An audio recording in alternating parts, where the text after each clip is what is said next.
En ce mois de septembre, on se retrouve du coup pour un Monsieur Lit sur mes lectures de l'été, lectures qui ont porté toutes plus ou moins autour du thème de la Provence et de Marseille. On en parle tout de suite après le générique. Pour rencontrer Monsieur Lit, faut mieux une bonne couverture. Comment on fait pour pas devenir fou, quoi? Eh ben, on lit.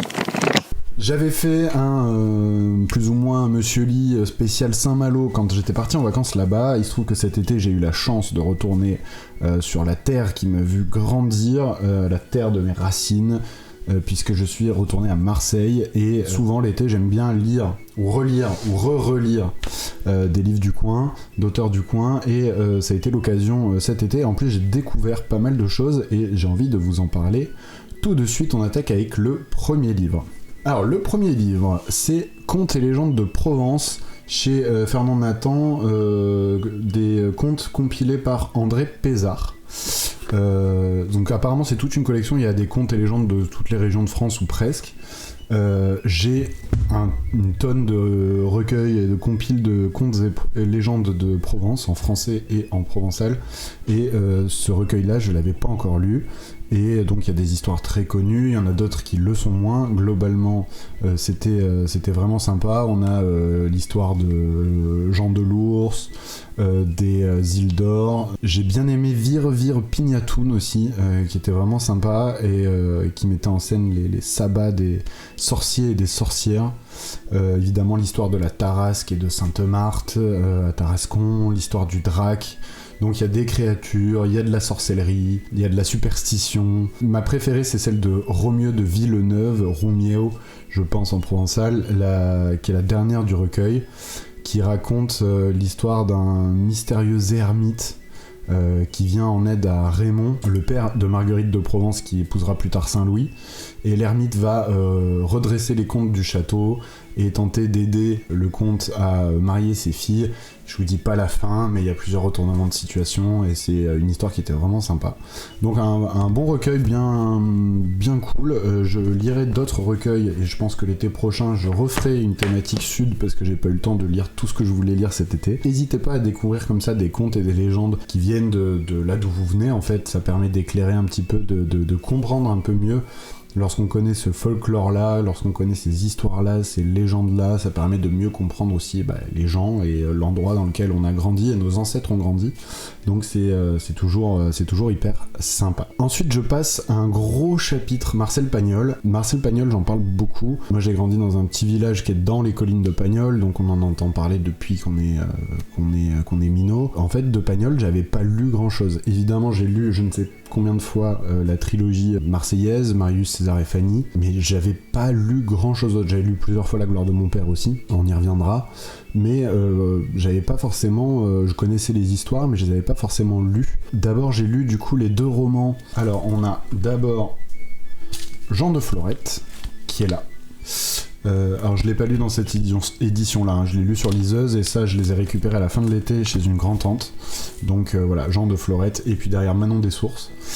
Je les ai lus au tout début de l'été, au moment où à la fin de l'année scolaire dernière, là, au mois de juin, où j'avais vraiment envie de partir dans le sud, de retrouver le soleil, et ça m'a fait un bien immense. Reviens, il disait le pays, et le pays qui y revient. Je pense que je proposerai Jean de Florette à mes 4e en lecture cursive cette année parce que autour de la thématique d'être seul contre tous, de l'individu face à la société et tout, ça match très très bien.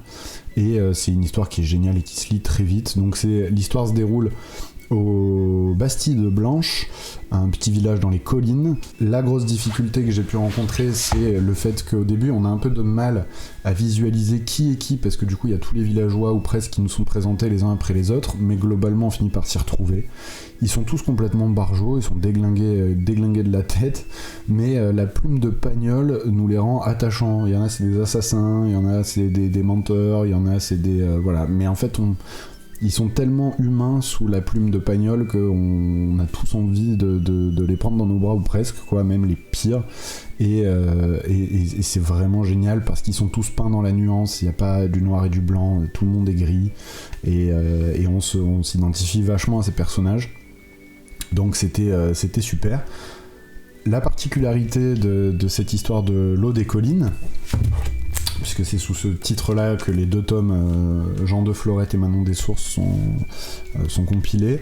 L'eau des collines, à la base, c'était du coup des films de Pagnol, puisque Pagnol était aussi réalisateur, et même si on l'a oublié aujourd'hui, il a pesé mais énormément dans le milieu du cinéma. Il a monté un des premiers studios de cinéma en France. J'ai lu aussi, en faisant des petites recherches, que Orson Welles... Bonjour. C'est moi Orson Welles. Juste Orson Welles, Citizen Kane, etc., était fan absolu de Pagnol et a aimé le cinéma avec Pagnol. Pas mal, non? C'est français. Donc le gars, pour vous dire à quel point il pesait, il avait du coup tourné ses films à la suite d'histoires qu'on lui avait racontées, des histoires de campagne, quoi. On lui avait raconté l'histoire de Manon des Sources, sans qu'il sache si c'était vrai ou pas, et il en a fait des films, de très beaux films en noir et blanc, et après ça, il a décidé d'écrire cette histoire en 2 romans, pour donner un petit peu plus de consistance, un peu plus de corps, un peu plus de profondeur à ces personnages, et c'est absolument incroyable. Donc Jean de Florette, et le deuxième, Manon des Sources. En fait, les 2, c'est très simple, je les ai lus tous les 2 en moins de 3 jours. Voilà, j'ai lu tout ça en 3 jours. J'en ai fait une nuit blanche. Le deuxième, le Manon des Sources, je l'ai lu en une nuit. Voilà, j'arrivais pas à dormir tant que j'avais pas la fin. Quelle belle histoire, voilà, que c'est beau, c'est incroyable. Je vous encourage à vraiment le lire. Le film, maintenant, les films sont un peu vieux, hein, on est sur du noir et blanc et tout, donc c'est moins facile d'accès. Mais alors les romans, c'est incroyable. Cette histoire de Manon, c'est la fameuse histoire Manon, Hugolin, le papé et tout. Alors oui, il y a eu d'autres films plus récents, mais bon, voilà. Et c'est vraiment, vraiment incroyable. Lisez ça. Pagnol, il est aussi et surtout connu pour ses souvenirs d'enfance. Ce qui est très drôle avec les souvenirs d'enfance de Pagnol, c'est que ils étaient pas... Enfin, il les a écrits à la toute fin de sa vie, et c'était pas forcément quelque chose qu'il voulait faire. C'est les lecteurs qui le poussaient à écrire la suite, parce que lui, il voyait pas spécialement l'intérêt. Et aujourd'hui, l'essentiel de sa gloire repose sur ses souvenirs d'enfance, mais il avait déjà atteint l'Académie française, etc., avec ses autres œuvres. Mais c'est intéressant de voir que pour lui, c'était finalement des bagatelles, pas grand-chose, et de voir le succès que ça a eu. Alors, La gloire de mon père, je vous ai dit, je l'ai déjà lu 15 fois, et j'avais pas forcément envie de le relire. Il existe aussi en format, je crois que j'en avais déjà parlé, mais il existe en livre audio, lu par Pagnol lui-même. Ma femme me l'avait offert il y a quelques années, et c'est incroyable. Donc si vous arrivez à trouver ce CD, achetez-le tout de suite et écoutez, c'est incroyable. Il le lit, il s'est enregistré, je pense qu'il le lisait en mode épreuve avant de valider le texte définitif. Donc on l'entend lire, il lit du coup assez vite. Et là, la version que j'ai lue, du coup, c'est un peu spécial. Donc c'est La glorie de mon père. Donc c'est La gloire de mon père en provençal et en bande dessinée. L'éditeur, c'est Bambou. Et c'est, alors déjà, génial en tant que tel en BD, puisqu'elle existe aussi en français. Et tous les souvenirs d'enfance de Pagnol existent en BD en français. Et celle-ci, c'est une version traduite en provençal, donc traduite par Jean-Michel Turc, major du Félibrige, et c'est génial, j'ai adoré. C'est très fidèle au texte, donc voilà, ça suit vraiment linéairement l'histoire, et il manque pas beaucoup d'épisodes, c'est très complet. Les dessins sont juste splendides, ils ont été plusieurs à dessiner dessus, le scénario étant déjà plus ou moins fait. De base, c'est Morgane Tanco, Eric Stoffel et Serge Scotto qui sont plus ou moins partagés, je crois, les crayons pour les dessins, et les dessins sont magnifiques, les décors de collines sont incroyables, voilà, c'est juste canon, les dessins sont incroyables. Donc faut vraiment que...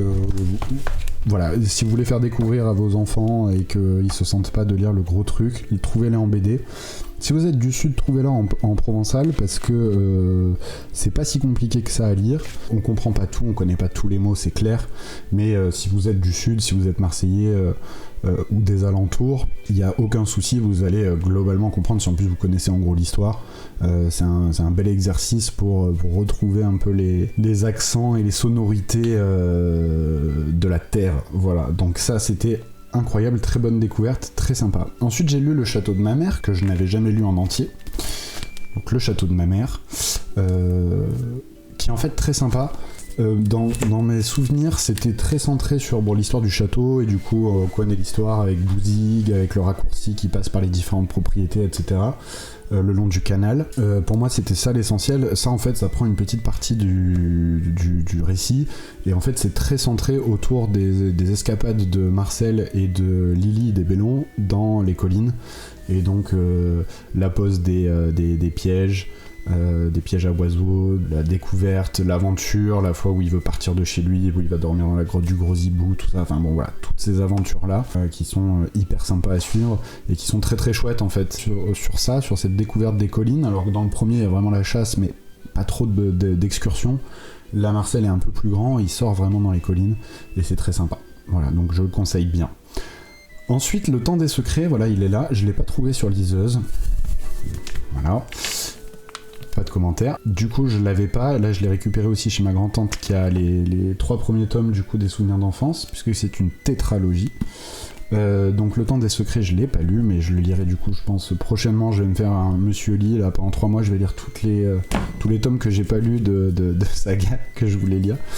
Donc je rattraperai ça. Mais en revanche, j'ai lu le 4e que j'ai lu sur liseuse, donc je l'ai pas en physique. C'est Le Temps des Amours, qui est très intéressant parce que Le Temps des Amours, en fait, il a été publié à titre posthume, tout simplement parce que il compile plein d'histoires, plein de récits, plein d'épisodes, d'anecdotes de la jeunesse de Pagnol, mais qui ont été rédigés à des années d'écart. Il y a certains épisodes qui ont été racontés très peu de temps après, vraiment quand il était tout jeune adulte, très peu de temps après son adolescence. C'est les années lycée en gros, hein, le Temps des Amours, c'est collège-lycée. Et d'autres qui ont été écrits à la toute fin de sa vie, et il était sur le point de compiler et de le publier quand il est mort. Et donc c'est ses amis qui ont retrouvé, avec l'aide de son épouse, qui ont retrouvé les papiers disséminés dans son bureau pour reconstituer ce 4e tome, ce 4e volume, et qui est hyper sympa. Il y a plein d'histoires à pleurer de rire, qui sont très touchantes. L'histoire de comment ils trichaient en classe à l'époque, comment ils arrivaient à mentir à leurs parents sur leurs bulletins, etc. Il y a un côté un peu boule-et-bille qui est incroyable. Et surtout, une histoire d'un de ses copains qui trichait et qui falsifiait tous ses bulletins avec la complicité de sa mère et de sa tante, parce que son père était violent. Et puis l'histoire d'un de ses potes qui était une quiche absolue, qui à force d'être collé a fini par devenir très très fort à force d'être obligé de bosser en heure de colle. Donc enfin voilà, il y a plein d'histoires qui sont incroyables comme ça, et donc je le recommande vivement. C'est vraiment loin d'être le plus connu, mais il est très très bien et très très sympa aussi. Et puis il y a aussi un récit dans ce Temps des Amours qui fait un peu écho à la situation qu'on a connue, toute proportion gardée, on se détend, mais par rapport à la peste de Marseille en 1720, avec la fameuse histoire des pestiférés, histoire très intéressante, racontée, magnifiquement bien racontée sous la plume de Pagnol. Donc là, qui a un récit qui a juste rien à voir avec les autres, où il raconte ses souvenirs de lycée. Là, c'est vraiment une pièce historique, quoi. Ça raconte un événement historique. Et donc, comment tout un quartier s'est organisé, s'est cloisonné, s'est coupé du reste de la ville de Marseille pour survivre à l'épidémie. Et comment ils se sont échappés de Marseille pour aller à Allo, un petit village qui touche Marseille et qui a miraculeusement eu aucune victime de la peste alors qu'il y a eu des morts jusqu'à Lyon. Et donc comment tout ce quartier de Marseille arrive à Allo. Et le récit n'est pas terminé, mais près d'Allo, on sait que dans les collines, il y a une barre où on appelle ça les baumes des pestiférés, donc les grottes, il y a des grottes des pestiférés. Et donc il est fort probable que les habitants de ce quartier-là aient été en fait stockés contraints par les Allodiens à aller s'exiler là-bas pour ne pas contaminer le village. Et donc ce serait de là que viendrait cette histoire. Les baumes des pestiférés, elles sont pas très loin de là où j'ai grandi, je les voyais souvent et je me demandais toujours pourquoi. Et bien il se trouve que c'est Pagnol qui m'en a apporté a priori la réponse dans ce 4e tome des souvenirs d'enfance. Alors ensuite j'ai lu, là aussi sur liseuse, un de Beaumugne de Jean Giono. Alors Giono, je l'avais jamais lu. Je sais pas pourquoi, alors si je sais parce que du coup étant plutôt du coin de Marseille, La Provence de Giono, c'est pas tout à fait la même que la mienne. En gros, il y a la Provence de Pagnol dans le sud, la Provence de Mistral sur la Camargue et la partie Avignon, Arles, tout ce coin-là. La Provence rhodanienne. Et puis après, il y a la Provence de la Durance, un peu plus dans les terres, qui est celle de Giono. Et moi, c'est un coin que je connais moins, dans lequel je suis moins allé, donc c'est quelque chose qui me parlait moins. Et je me suis dit quand même, ne pas avoir lu Giono, c'est grave, donc je m'y suis mis avec celui-là que j'ai trouvé. Et alors c'est dans une trilogie, là encore j'ai pas lu les autres tomes, je crois qu'il y a Regain et Colline qui sont dans le... Voilà, qui vont ensemble, qui vont avec, qui se suivent. Donc le narrateur est un certain Amédée, un vieux paysan qui loue ses services dans les fermes aux saisons des moissons, et qui rencontre un jeune homme malheureux qui vient donc de Beaumugne, un village dans les Alpes, et qui a l'air tout malheureux parce qu'il a raté l'amour de sa vie. Voilà, il a rencontré une jeune fille et puis ils se sortent même pas ensemble, hein. Il l'a juste vue, entreaperçue, et elle est partie, et il sait qu'il la reverra jamais puisqu'elle est partie avec un autre. Et donc ce vieux Amédée va essayer de l'aider à retrouver cette jeune fille. Donc le jeune homme s'appelle Albin, la jeune fille s'appelle Angèle, et effectivement il y a eu un film de Pagnol, comme quoi tout se recoupe, intitulé Angèle, qui raconte cette histoire dans un de Beaumugne. D'ailleurs, à la suite de ce film, il y a eu une brouille entre Giono et Pagnol, mais comme ils étaient tous les deux intelligents, ils ont fini par se rabibocher et par se retrouver. Il y avait un vrai respect mutuel de l'un envers l'autre par rapport à leur travail et à leur carrière littéraire, à leurs œuvres. C'est une histoire qui est très simple, qui est basique, avec des gens simples. On retrouve toute la pureté, toute la noblesse que ça implique, des petites gens, et l'affection que ça suscite, et l'identification qu'on a aux personnages. On les aime trop. Le vieux Amédée, il est incroyable. Le Albin, il est tellement pur et tellement courageux qu'on a envie de l'aider aussi. La belle Angèle, bon voilà, on en tombe tous amoureux, enfin c'est incroyable, on a vraiment envie, on aime chaque personnage, on a envie de voir comment ça évolue. C'est simple, c'est beau, c'est très poétique, c'est très puissant comme texte. Par contre c'est un peu aride dans l'écriture, ça m'a évoqué un peu du Céline, dans le sens où on est sur une écriture très orale, et donc qui est un peu rude, quoi, qui est un peu âpre, qui est un peu rocailleuse, un peu sèche. Mais malgré tout, dans cette aridité-là de la langue, il y a une poésie incroyable qui se dégage. Il y a des passages descriptifs qui sont magnifiques. Mais c'est du coup, le narrateur est un paysan, il parle comme un paysan, il fait des phrases courtes avec beaucoup de parataxes, très très peu de phrases complexes, mais c'est très très beau, ça pue le terroir, quoi. Ça pue l'authenticité. C'est très très chouette. Et du coup, je vais lire Colline et Regain prochainement avec beaucoup d'impatience et de plaisir, j'en suis sûr. Oh, pour dire... Quelle nouvelle, hein? Ça alors? C'est une nouvelle, hein? Assez parlé de Giono, allons du coup justement du coin de la Provence rhodanienne avec les lettres de mon moulin de Daudet, évidemment.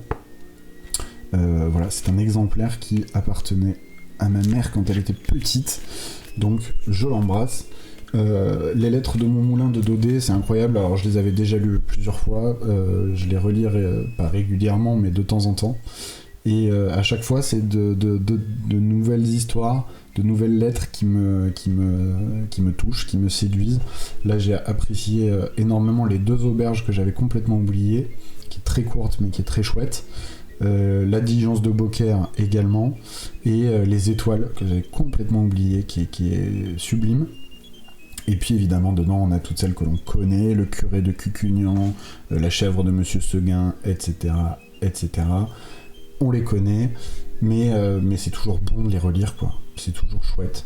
Alors il y a des nouvelles alors les lettres de mon moulin, donc c'est des lettres qu'écrivait Daudet lorsqu'il allait se reposer un petit peu dans son moulin qui est près de Mayenne, le village de Mistral. D'ailleurs il y a plusieurs passages qui mettent en scène Mistral, où il va voir Mistral, et qui sont de très très beaux passages, d'ailleurs de très belles lettres, et c'est des lettres qu'il envoyait et qui étaient publiées dans des journaux à Paris.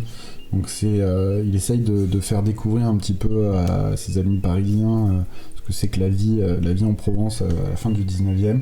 Et c'est incroyable de bienveillance, de douceur, d'humanité. Bah, c'est très très beau. Et puis c'est très drôle aussi par moments. L'élixir du père Gaucher, c'est à pleurer de rire. Voilà, il y a c'est vraiment très très chouette. Le seul truc que j'avais complètement oublié par rapport aux dernières fois où je l'avais lu, c'est qu'en fait il y a quand même plein de lettres qui ont juste rien à voir avec la Provence, où il raconte des voyages qu'il a fait en bateau avec des douaniers corses, beaucoup de passages qui se passent en Algérie. Il a beaucoup été en Algérie aussi, donc il raconte une invasion de sauterelles dans une grande propriété agricole en Algérie, des scènes des descriptions de vie dans certaines villes, dans certains quartiers en Algérie, et c'est très dépaysant, mais c'est juste pas c'est pas pour ça qu'on lit les lettres de mon moulin, mais des passages en caserne aussi où il parle de son service militaire et tout. Bon, tout ça, c'est un peu secondaire par rapport aux histoires, je trouve, qui sont vraiment portées par l'ambiance dans laquelle il est. On sent que c'est pas la même ambiance, que c'est des souvenirs d'ailleurs, mais quand il écrit sur la Provence et qu'il est dans son moulin au milieu des cigales, c'est incroyable. Donc faut absolument lire ça. Ensuite j'ai lu Don Camillo à Moscou. Alors c'est pas du tout, contrairement à ce que je le pensais, c'est pas du tout une histoire qui a un rapport avec la Provence, sinon que dans les films c'est Fernandel qui joue le rôle de Don Camillo, mais ça se passe en Italie, puisque c'est écrit par Giovanni Gareschi, je sais pas comment, je suis désolé, je parle pas italien. Mais Don Camillo à Moscou, je l'ai trouvé dans une boîte à livres, vous savez, où on emprunte et où on dépose des livres dans ma ville. Je suis tombé sur ça, je me suis dit, oh trop bien, je le lirai, par curiosité. Exactement comme j'avais lu OSS, si vous vous souvenez, dans un précédent épisode, on avait parlé de Monsieur Lee. Don Camillo à Moscou, très bonne surprise. Voilà, alors il y en a plein des Don Camillo, c'est un peu comme les Martinins, il y a Don Camillo à la plage, Don Camillo à la montagne, Don Camillo à Moscou, Don Camillo fait du patin à glace, enfin bon, il y a un peu tout. Mais celui-ci est vraiment très sympa, il se retrouve par un concours de circonstances que je ne dévoilerai pas parce que ça fait partie de l'humour du récit au début, donc dès le début il se passe des trucs marrants, mais il se retrouve par un concours de circonstances dans une équipe de 9 ou 10, je sais plus, 9 ou 10 militants du Parti communiste italien, envoyés en émissaire à Moscou à l'époque de Gorbatchev, donc on est au moment du dégel un petit peu, enfin au moment du réchauffement, on va dire, du bloc soviétique, pour voir comment les choses se passent en URSS et pour pouvoir prêcher ensuite la bonne parole aux militants italiens à leur retour. Et il va se passer énormément de choses parce que Don Camillo, il est infiltré là-dedans. Il est évidemment avec Pépone, le maire de son village, maire communiste, et Pépone du coup connaît l'identité de Don Camillo, mais tous les autres pensent qu'il est un vrai militant alors que en fait c'est un prêtre déguisé. Et c'est assez incroyable. Et alors, donc c'est très drôle, il y a plein de situations qui sont très drôles. Eh bien, nous, dans votre cas, on rigole tout de suite. Et il y a plein de passages qui sont pas drôles du tout, et qui sont en fait même tristes et très profonds en fait. C'est pas juste du lol en fait. Évidemment, il va y avoir énormément de comiques de situation, des quiproquos, etc. Mais il va y avoir aussi des scènes très très touchantes, très belles, où il va être découvert en fait plus ou moins, où son identité va être reconnue par l'un ou l'autre, pas forcément dans son équipe, mais par des gens. Et ça nous dit, au-delà de la querelle entre anticléricaux et prêtres et communistes, anticommunistes, il y a une vraie humanité, une vraie profondeur qui sort des échanges entre les personnages, et c'est très beau. Voilà, donc c'est marrant, et c'est très beau, et c'est profond, et c'est puissant. Donc si un jour ça vous tombe dans les mains, n'hésitez pas à lire ça. Voilà. Alors les autres, je sais pas, je parlerai pas de toute la saga, je les connais pas, mais celui-ci, il m'a surpris en fait, je m'attendais pas à ça, et j'ai été agréablement surpris. Ensuite, j'ai lu ça, que j'ai récupéré, il me semble, dans la bibliothèque d'un ami de mon père, un ami à lui qui est mort, et qui, du coup, sa femme filait tous les bouquins de son mari à qui les voulait, et c'était un historien spécialiste de la Deuxième Guerre mondiale, Et donc j'y étais allé, j'ai récupéré plein de bouquins, beaucoup trop de bouquins d'ailleurs sur la Deuxième Guerre mondiale. Celui-ci, il est en 2 tomes en fait, j'ai lu que le premier, c'est La Résistance en Provence. Le tome 2 est là-bas, je le lirai plus tard. C'est en fait un recueil de plein d'extraits de textes de résistants, en tout cas d'acteurs de la Deuxième Guerre mondiale, sur la situation de la résistance en Provence pendant l'occupation. Et c'est incroyable. Alors c'est très inégal parce que c'est plein d'auteurs différents qui ont eu des rôles très différents dans la résistance, avec plus ou moins d'importance, mais c'est hyper intéressant et sur certains récits on est captivé. Notamment ça commence par un texte d'Henri Freinet qui raconte vraiment le tout début de la résistance, donc qui lui a été fait prisonnier, s'est échappé, a rejoint la zone libre et a voulu entrer en résistance et s'est rendu compte que le début de la guerre avait pas du tout été vécu de la même manière par les types comme lui au front qui ont été faits prisonniers et puis l'arrière. Voilà, ça c'est la même chose, on trouve ça dans beaucoup de textes aussi de types qui ont connu la première ou la deuxième guerre mondiale. J'avais lu ça pas mal chez Bernanos dans Les Enfants humiliés. Il parlait beaucoup de ça, de ce décalage entre les types qui revenaient du front et les gens qui ont fait la guerre, qui ont passé toute la guerre à l'arrière, et de cette incompréhension qui existe. Et donc lui, il comprend pas en fait pourquoi tout le monde ne résiste pas. Il comprend pas pourquoi les gens, en plus dans le sud, n'ont pas vécu la guerre comme lui. Et comment il va essayer de rentrer en résistance, il va finir par rencontrer des gens, etc. Et puis lancer des premiers mouvements de résistance. Il y a aussi un texte absolument incroyable qui raconte l'histoire, enfin c'est elle qui raconte sa propre histoire, c'est Marie-Madeleine Fourcade qui était à la tête d'un réseau résistant sur tout le sud de la France, mais vraiment centré sur la Provence. Un réseau qui s'appelait, enfin qu'on a appelé après l'Arche de Noé parce que tous les résistants membres de ce réseau avaient des noms de codes d'animaux.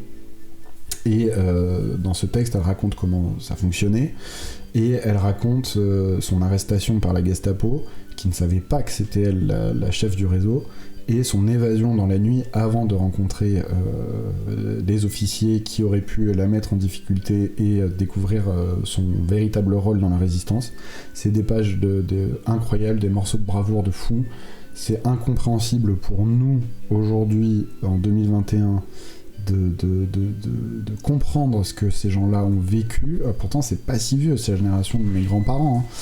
Mais de comprendre comment eux ont vécu ça et de voir à quel point ils ont été courageux, quoi, à quel point portés par un idéal de liberté, de volonté de défendre son pays, comment des gens ont risqué tout en fait, leur vie, tout ce qu'ils avaient. Et d'ailleurs beaucoup sont morts, il y a des listes, beaucoup font des listes un peu de compagnons tués au combat, de tout mouvement, de tout bord politique, comment tous ces gens-là sont retrouvés pour résister ensemble à l'occupant et au nazisme. C'est incroyable, voilà, de lire ça, de se mettre dans leur peau et de se dire mais... Voilà, moi le texte de Marie-Madeleine Fourcade, là, il m'a vraiment scotché, quoi. Un petit brin de femme tout fin, tout mince, qui a fait trembler voilà, toutes les armées, toutes les milices nazies sur toute la région marseillaise. C'est incroyable, voilà. Gloire à eux, merci à eux. Un petit peu plus léger, quoique, même si c'est pas tout à fait le même contexte, évidemment. On repart dans les romans avec Jean-Claude Izzo, la trilogie Fabio Montale. Alors, Jean-Claude Izzo, à qui j'ai manqué énormément de respect, dans la vidéo sur Kipo Quiz, que je vous mets en fiche, vous verrez pourquoi je l'ai confondu avec un autre auteur, et c'est chaud. Jean-Claude Izzo, la première fois que j'en ai entendu parler, et j'en ai beaucoup entendu parler, c'est dans un dictionnaire qui s'appelait le Parler Marseillais, je crois. Je l'ai prêté à quelqu'un qui ne me l'a pas rendu, donc voilà, je peux plus vérifier, mais il y avait plein d'exemples d'expressions marseillaises. Les exemples étaient tirés des œuvres de Jean-Claude Izzo. Donc c'est comme ça que je connaissais ce nom-là, mais j'avais jamais lu. Et donc là, j'ai lu les 2 premiers tomes, puisque j'ai encore une fois pas tout lu, donc ça va aller avec le temps des secrets, je le terminerai plus tard. Mais donc j'ai lu le premier tome qui est Total Chaos, et le deuxième qui est Churm. Alors Total Chaos, c'est évidemment une référence à Hayam, et ça raconte quoi? Donc c'est l'histoire de Fabio Montale, qui est un fils d'immigré italien à Marseille, et qui est flic, et qui va être confronté à son passé, à son amitié avec deux collègues à lui. Dans certaines circonstances, il va devoir mener plus ou moins l'enquête et essayer de comprendre ce qui leur est arrivé. Et donc on est en plein dans la mafia, le banditisme, le milieu, la pègre. Marseille, la porte de l'Orient. Marseille et ses docks, son milieu, sa pègre. Etc.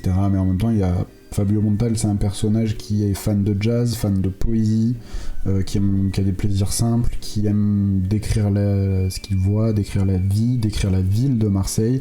Et on sent qu'il ressent complètement cette ville. Et c'est vrai qu'au niveau de l'identité marseillaise, on est beaucoup sur c'est l'OM, et voilà, c'est pas que l'OM, quoi. Voilà, il y a d'autres choses, et il touche à des éléments très forts, très puissants, je trouve, dans ses descriptions de la ville et de ses habitants. Et c'est donc c'est publié chez Folio Policier dans la série Roman Noir, donc c'est sombre, hein, on est quand même pas sur des histoires rigolotes, il y a du meurtre, il y a du viol, il y a du trafic, il y a de la mafia, il y a du... Bon voilà, on est... c'est pas les souvenirs d'enfance de Marcel Pagnol, hein, on est bien d'accord, mais c'est très sympa à lire. J'ai bien aimé. Le deuxième tome, c'est Churmo, donc là c'est plutôt une référence à Massilia Sound System, mais à toute la mouvance Churmo dans les années 80, 90, 2000 peut-être, je sais pas trop. En tout cas, ça raconte là une autre histoire. Il est à ce moment-là plus flic. Et il va malgré tout être amené, il va chercher son neveu qui a disparu, voilà. Et il va démanteler tout un truc, trouver tout un réseau, et puis petit à petit les pièces du puzzle vont s'assembler comme dans tout bon roman policier. Et là aussi c'est très sympa, on est plutôt sur un autre truc, on est beaucoup sur la montée des extrêmes, puisqu'il y a des personnages qui sont dans les quartiers nord et qui commencent à se radicaliser, etc. Donc il y a ça, c'est la puissance de l'extrême droite dans la police et chez certains policiers. Et du coup cette confrontation de ces deux mondes, et puis lui qui n'est plus de la police et qui va essayer de mener quand même son enquête un peu comme le ferait un privé, mais sans avoir les mains liées par sa plaque d'officier de police, donc il fait un peu ce qu'il veut, et c'est très sympa aussi. Et donc le dernier c'est Soléa, je l'ai pas encore lu, mais j'ai hâte de le lire. Voilà, donc c'est très sympa. Si vous connaissez pas Jean-Claude Izzo, c'est du bon policier. Si en plus vous êtes du sud, là encore une fois on reconnaît les lieux dans ce qu'il décrit, donc il habite au Goude, donc voilà, si vous êtes déjà allé au Goude, quand il décrit tout le chemin qu'il fait pour rentrer du centre-ville jusqu'à chez lui, quand il décrit il y a des passages sur la route des Crêtes, il y a des passages dans certaines cités des quartiers nord qu'on repère assez facilement, il y a des passages à Aix, il y a des passages, voilà, donc si vous êtes du coin c'est clair que ça va vous parler encore plus, mais même si c'est pas le cas, je pense que même pour un non-marseillais, il n'y a pas tant d'expressions que ça non plus qui seraient pas compréhensibles par quelqu'un qui est pas de la région, donc allez-y, c'est très très sympa aussi. Alors juste derrière, évidemment, Jean-Claude Izzo, je voulais vous parler d'une autre BD qui s'appelle Léo Loden. Alors j'ai pas d'exemplaire avec moi parce que c'est mon père qui fait la collection, et du coup j'ai relu quasiment tous les tomes qu'il a, il les a pas tous mais il y en a beaucoup, quand j'étais chez mes parents cet été, et vraiment cette BD est beaucoup trop bien, et je l'ai mise là dans l'ordre parce que je pense que c'est très inspiré en fait de Jean-Claude Izzo, entre autres. Donc c'est l'histoire de Léo Loden qui dans le premier tome est un flic qui travaille à Marseille, et à partir du deuxième tome je crois il est déjà plus flic, il devient privé, donc détective privé, et qui va mener du coup tout un tas d'enquêtes. Il est en couple avec l'inspecteur Marlène Soral, qui elle est toujours flic à Marseille, et donc ils vont se retrouver sur certaines intrigues. Là aussi on a tout un tas de sujets différents, avec toujours des titres très drôles qui font un peu penser aux titres à la OSS 117. Et les dessins sont sympas, les intrigues sont très cool et sont très bien montées. Au niveau des dessins, notamment les décors, les paysages, ce que je disais un petit peu pour Jean-Claude Izzo, mais c'est un peu pareil, on reconnaît vraiment les rues, on reconnaît vraiment les quartiers quand il y a des passages à Vauban, il y a des passages sur la Canebière, il y a des passages, on reconnaît très très bien. Voilà, je pense que c'est fait à partir de photos et c'est très joli. Et voilà, c'est un croisement en fait entre Fabio Montal et Tintin. Voilà, parce qu'il est toujours accompagné de son oncle qui est un vieux marin, donc qui s'appelle Loco, un vieux marin qui fait très penser au capitaine Haddock en plus gaffeur, plus rigolo, plus galéjade que le capitaine Haddock, mais on a un peu ce binôme-là avec le jeune dégourdi et le plus ancien de la marine. Voilà, il y a beaucoup plus d'humour évidemment que chez Jean-Claude Izzo, hein. C'est une BD sympa, c'est une BD d'aventure, d'enquête, mais avec beaucoup d'humour, c'est très sympa, et vraiment c'est très peu connu en fait au-delà de Marseille, donc c'est aussi pour ça que j'en parle. N'hésitez pas, encore une fois, même si vous n'êtes pas du coin, c'est des BD qui sont très très cool. Alors, c'est pas des BD pour enfants non plus, mais c'est pas non plus des BD ultra sombres, donc voilà, c'est lisible facilement. Puisqu'on est dans les BD, on va y rester avec une autre BD que elle aussi j'ai trouvée dans la boîte à livres de ma ville, donc c'est Gaspard de Besse de BM. Je connaissais pas du tout ce dessinateur. Je pense qu'il a voulu faire un peu comme RG. BM, RG. Alors, Gaspard de Besse, la BD en soi, je la trouve pas folle. Je trouve les dessins... Après, c'est un style, hein, mais moi, ça me plaît, ça me convient nettement moins. Le style est très naïf. Fait très naïf, en tout cas. Donc, je suis pas très très fan de ce genre de dessin. En revanche, c'est l'histoire qui m'a plu. L'histoire du coup de Gaspard de Besse qu'on décrit comme étant plus ou moins le Robin des Bois provençal.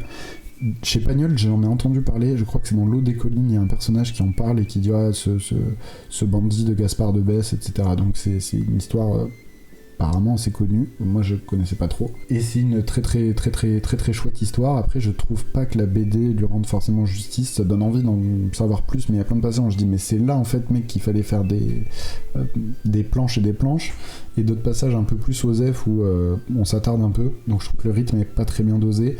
Les dessins, encore une fois, c'est pas ma cam. Par contre, l'histoire est dingue. Donc Gaspard de Besse, au début, il tombe plus ou moins dans un traquenard qui fait qu'il est obligé de s'engager pour l'armée française pour partir en Amérique pour la révolution américaine. Donc on est deuxième moitié du XVIIIe siècle.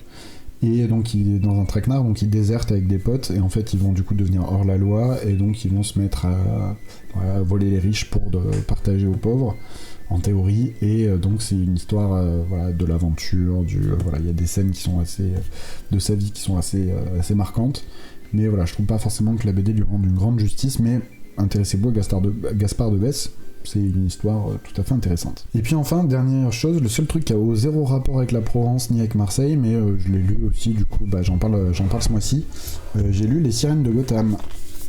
Voilà, toujours cette collection dont j'ai déjà parlé, de comics à 4,90€. Donc l'histoire est assez étonnante.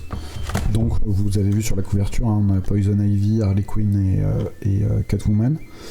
Donc c'est une bonne BD, c'est une BD de Paul Dini quand même, donc qui est le créateur d'Harley Quinn. Il y a pas mal de personnages assez méconnus, donc ça c'est sympa de les découvrir, et en gros c'est plusieurs histoires centrées autour d'une colloque improvisée et improbable, donc qui recueille Poison Ivy, Catwoman et Harley Quinn. Il y a plusieurs éléments qui sont un peu étranges, on a un Joker qui n'est pas vraiment le Joker, on a un Batman qui n'est pas vraiment le Batman, on a le Sphinx qui est devenu gentil, donc on a une réalité un peu étrange, mais les dessins sont magnifiques, donc, je suis très très fan des dessins, et les histoires sont quand même relativement cool, elles sont déroutantes mais elles sont très très cool. Voilà, c'était tout pour ce trimestre-là, donc pas mal de choses. Alors il y a plein de trucs que je voulais lire, hein, d'ailleurs que j'avais montré sur Insta. N'hésitez pas à me suivre d'ailleurs sur ce réseau social, vous voyez un petit peu où j'en suis de mes lectures. Et pour ne rater aucune vidéo, je fais aussi de la promo sur Insta, donc n'hésitez pas à me suivre sur ce réseau-là. Prochain Monsieur Lit dans un trimestre. On se retrouve dès la semaine prochaine pour samedi 14h toujours pour le prochain épisode de l'anecdote. On parlera de Shakespeare et du mystère qui plane autour de l'identité de Shakespeare, donc ne la ratez pas. Et puis je vous dis à très bientôt. Ciao. À Marseille, des quartiers nord au Prado, dans les ruelles, les couleurs du monde entier, la demoiselle, les yeux rivés sur les phares, se sent plus belle. Telle est l'histoire du bossu des Garrigues, monsieur. Elle commence bien, mais elle finit mal. C'est peut-être parce que ce n'est pas un conte, mais qu'il s'agit d'un roman vécu. Poil au cul.